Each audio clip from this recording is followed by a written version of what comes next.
Welcome.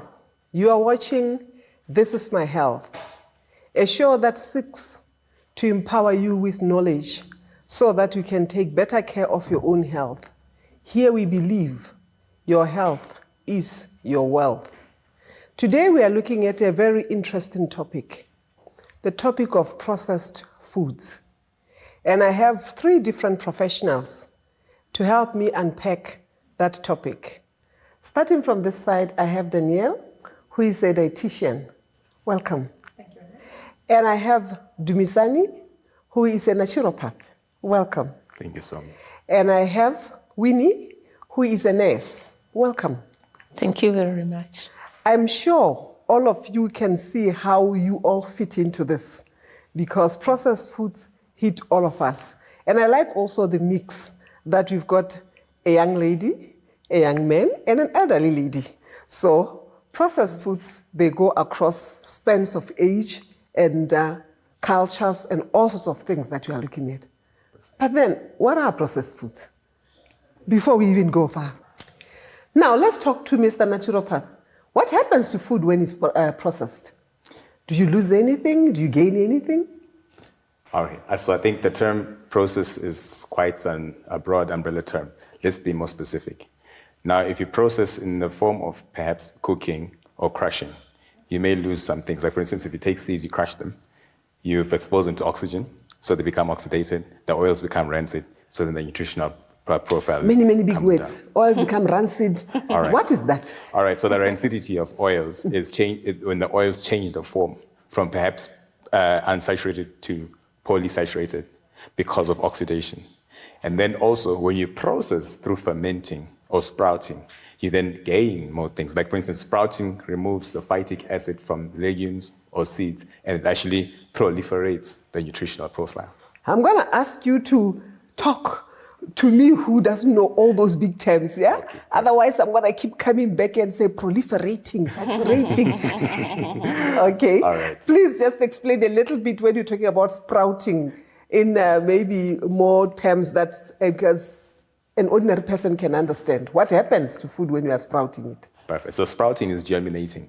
In other words, you are soaking, like how people will soak the legumes in beans water. Yes, and beans. Yes. And then after that, you sprout them, like, for instance, you can soak them for more than a day or 2 or 3, depending on how fast they can germinate. Mm-hmm. Then once they begin to produce the roots, then that is actually sprouting. Mm-hmm. And then when that happens, the nutritional profile boosts, because now the seed is saying, now here's life. Now we're trying to grow and, transition into a plant from a seed. So in the nutritional profile, actually. So in that case, it has actually added. Yes, definitely. You know what? We have somebody who has called on to our show, one of our viewers, and they have something that they would like to share. Let's just take a moment to watch and see what they want to say to us.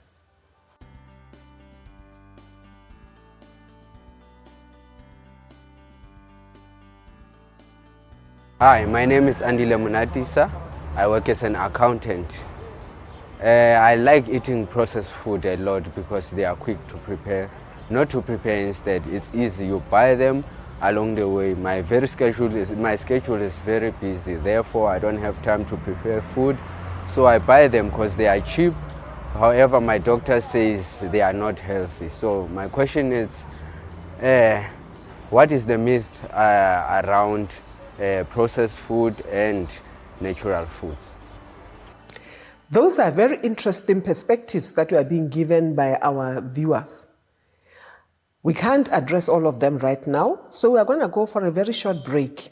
Please don't go away. We'll be right back.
Welcome back.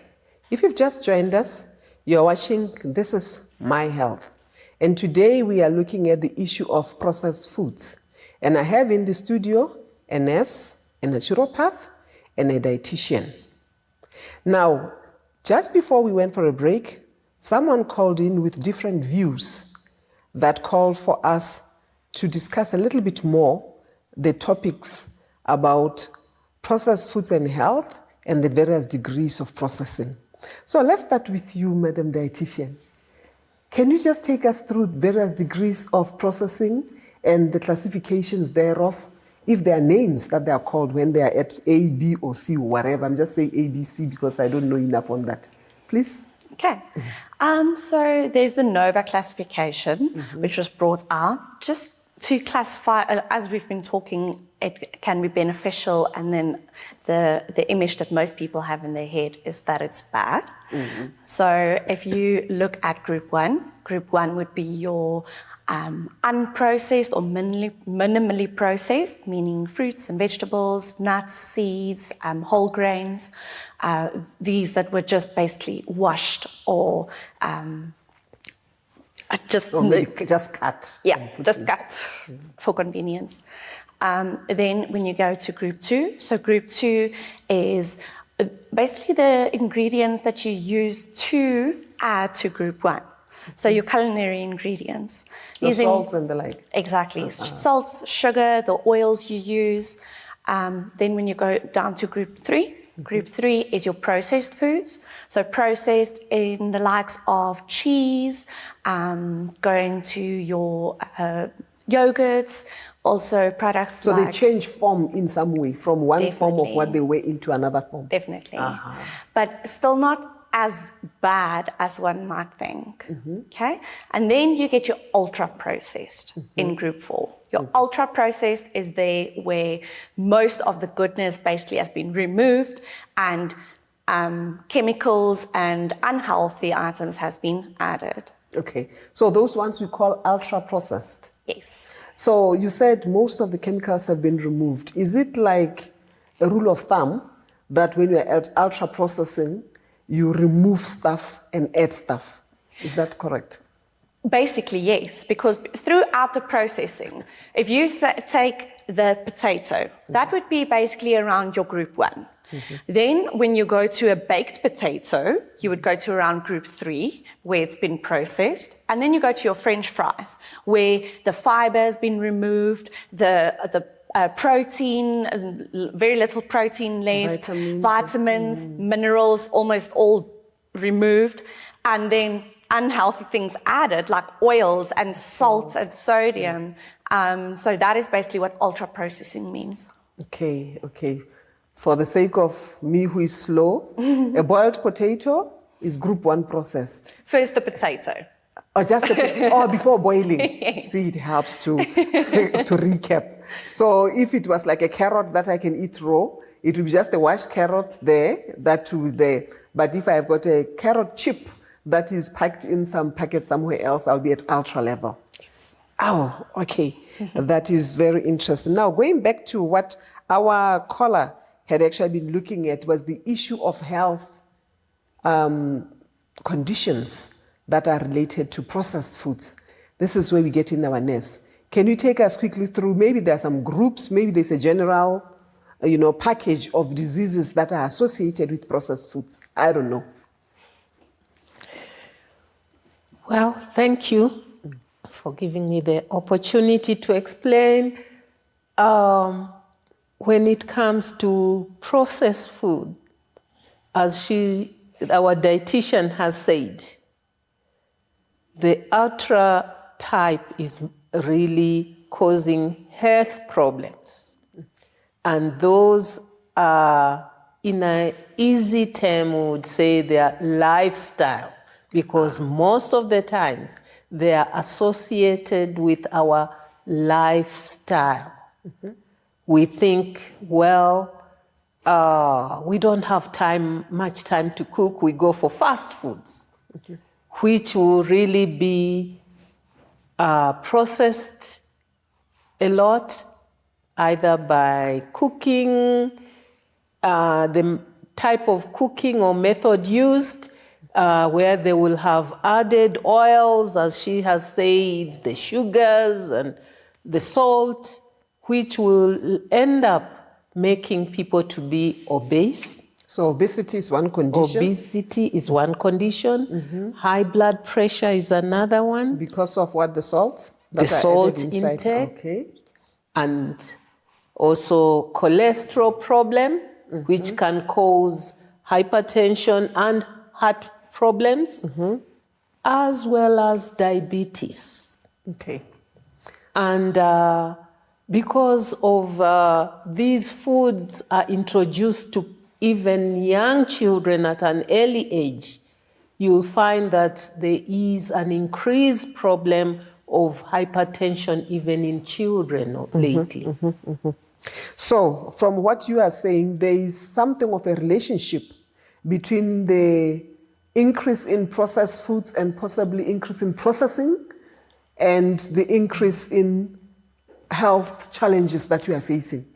You said beyond just the naturopath, you are also a wellness, Health, wellness, and lifestyle coach.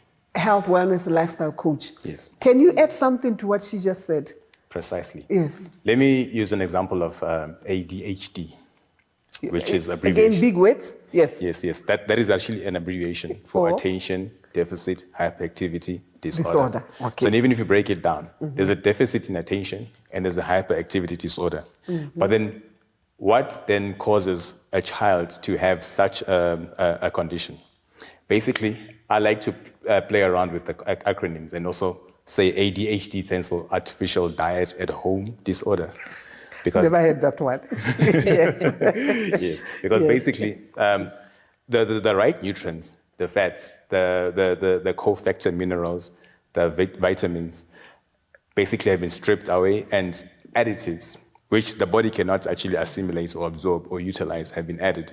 So now the body then tends to malfunction. In other words, it's like when you put the wrong type of oils in your car, put the wrong type of fuel, you won't get the best performance. So then hence now concentration will be an issue, and also hyperactivity will be also another issue. Failure to calm down, failure to have your hormones balanced, your cortisol, your adrenalines, all this stuff. Nothing is balanced.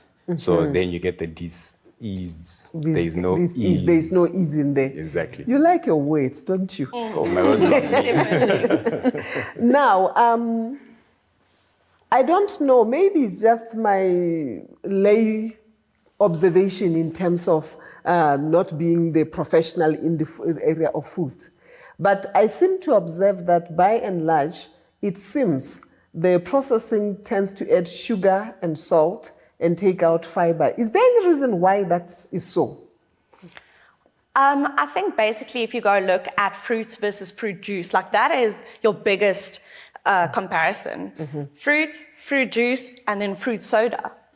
You have your orange, which is in its natural form. The moment you juice it, you've already removed so much fiber. And the fiber alone already has vitamins and minerals that you've been removing. Going to orange juice, you have less fiber, obviously added sugars. And then going to the soda, where there's absolute zero fiber and loads of sugar added. Again, with the steps of processing. Okay. So does that, is it seen to add to taste or to add to what? Salt, sugar, well, we usually call it 3 S's. So saturated fats, sodium, and sugar. Those are the 3 S's that you need to look out for. Now, our time has run out on this section, but we are going to go for a short break, and then when we come back, I would like us to unpack this a little bit more. It's getting very, very interesting. Please don't go away. We'll be right back.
Welcome back. If you have only joined us now, you are watching This Is My Health. And we are just about to wind up the topic of processed foods. Now, before we went for the break, we had just been looking at the issues of medical conditions that are associated with processing. And we're also looking at the various things that have been taken out and added in as we process the foods. Now, for this last lap, I would like us to address questions that have been sent in, which are really myths surrounding processed foods. So, in the interest of time, I'll be giving each one of you a minute or two for you to address the questions because there are many. Food is interesting. We may never have enough time for that. Here is the first one. Cooking takes a long time, so fast foods are time-saving. Is that true? Let's start with you, say. Well, to be honest, fast foods are time-saving, but unfortunately, they're not health-saving. How do you count time when you say they're time-saving? If you take somebody from going out for dinner and somebody starting to cook, and you drive across town and you go and sit and order and wait, which one is faster? That is given the context. Also given the context that when you're coming from work and then you don't want to get home and start cooking, you're just going to drive through. Or these days there's Uber Eats, so hey, there's many ways. I like that. I like the answer you gave, given the context, which means it may not be a straight yes or straight no. For some people, from what I'm hearing now, it may seem that for some people maybe it saves time, but maybe it doesn't. I don't know. You want to say something? Yes. So there's a lot of tips and tricks like cooking for the whole week. I know single people coming and saying that they just have no motivation to cook for one person.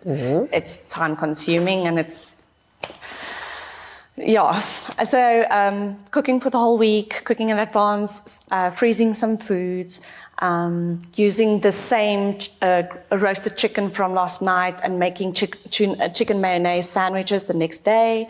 Yeah. So it doesn't have to take more time. It's about how you are doing it from what I'm hearing you say. Okay. It's mere preparation. Yes. Let's go to the next one. Processed foods still contain nutrients and are actually healthy. Madam Ness, are they? Not all of them. Okay. We've already said that by processing, there would be some vitamins and minerals lost. Even just cooking destroys some of the nutrients in the food. So definitely the health aspect gets affected. Okay. One doesn't get the body doesn't get all the nutrients which it would have benefited from the food if it was really not fully or ultra processed. Okay. Then the next one says, organic processed foods are better for you. Remember, organic processed foods. I'd like you to react to that, Madam Dietitian. No problem. Okay, so organic does not necessarily mean less calories, less salt, or less sugar, or less bad fats. Organic merely means that no pesticides were used, or less antibiotics was used on the products. So in the health context, it won't have a difference on your nutritional health, maybe on your physical health, like being exposed to these pesticides and chemicals, yes. But it doesn't make it healthier. It is still the processed macaroni and cheese. Yeah. So, what makes an organic food an organic food? In other words, when people are saying organic foods are better and the understanding is that there is something about that. I know you've just explained on the pesticides and the like, but I'm asking because there's a whole industry that has sprung out of organic foods, such that the foods that maybe you grew up with are no longer organic enough. So that's why I'm asking you experts, talk to me about the organicness of organic. Okay, I think it all just has to do with terminologies. I think a lot of people will confuse organic for natural. Okay. And something natural may actually not be organic. For instance, we get hybrids. And so hybrids in the sense that your type of maize that we're eating is maybe hybridized. Even the wheat that we're eating is hybridized. Even something as simple as carrots are also hybridized. So then now we get the hybrids and you get the natural. So when you get the natural, that's better. And then now when you process it, it depends also on the processing. Are you fermenting? If you're fermenting, then it's actually much better.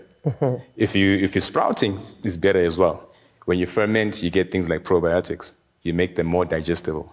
Okay. So then it's a very, very broad topic as well. It is a very broad topic. Yes. Then there is another one here. I actually liked to read this one. Salads are always the healthy restaurant choice. Absolutely. Are they? Absolutely. Okay, he says absolutely. She's smiling. I like it when I have different professionals because they will have different things to say about that. Talk to me. So salad, if you think of a salad, it is your lettuce, your tomato, your cucumber, that type of thing. Okay. Now salads have evolved with deep fried chicken strips and adding nuts and seeds and high fat salad dressings, too much avo, too much feta cheese. Like all of these things are very, very high in calories, which leads to a big salad almost having more calories than a burger and chips in some instances. See, she just blew it out. Okay. Not saying salad is unhealthy, but what yes. is salad? I can see the issue here is on the definition of weights, and I'm looking at my time. That's why I'm trying to rush through these scripts. Is there healthy fast food? Yes. I would say yes, because now also the term fast should not be subjective. If I go and get my mango from the tree, that's fast. I don't have to cook. Again, there it is, it's in the language. Exactly. Now, what does the term fast food tend to mean, other than somebody being so tactical? What does it mean when you say fast food? You said it earlier and you said these are fast foods. In your mind, when I say fast food, what are you thinking of? It's the chips which we just stop, pass by and grab and off we go and we enjoy it. Okay, so we won't pick any particular company by name, but I think what we are looking at is things that are fried and things that somebody finds on the streets are what we are looking at as fast foods. Yes. He says it's a mango. I'm not so sure that many people know that a mango is a fast food. And from the definitions you have given us, by and large, the fast foods will fall under the ultra processed, which you have already said are not particularly the healthy ones. Is there room for processed foods in healthy eating? You've gone on and defined. Is there room for that? I think the biggest thing is looking at the levels. So obviously group 1 definitely has a space in healthy eating, but your level 4 ultra processed, no. They don't have.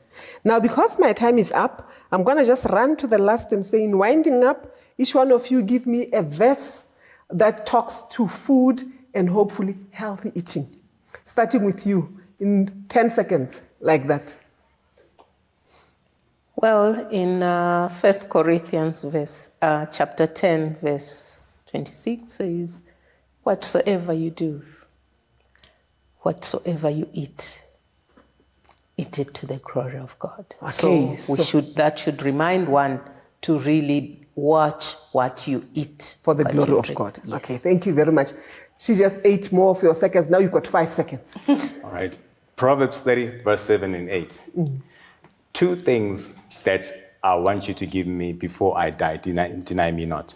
Verse 8 says, take away from me poverty and riches, and give to me food that is convenient. And then Proverbs 23, verse 2. I'm going to cut you on that one. You gave me one because my time is up. You, 1 verse, 10 seconds. Okay. In Proverbs, again, they also mention moderation. And moderation in life is extremely big. Not too much, not too little. Thank you. There you go. You've heard it from the experts. Moderation, eat it for the glory of God. There are different groups of processing. Wash those foods, cut them to size that you can eat them, but don't ultra-process them, because apparently when you ultra-process them, you won't get anything. You may end up with obesity, diabetes, hypertension. But whatever you do it for the glory of God. Remember that. This is My Health. Thank you for watching.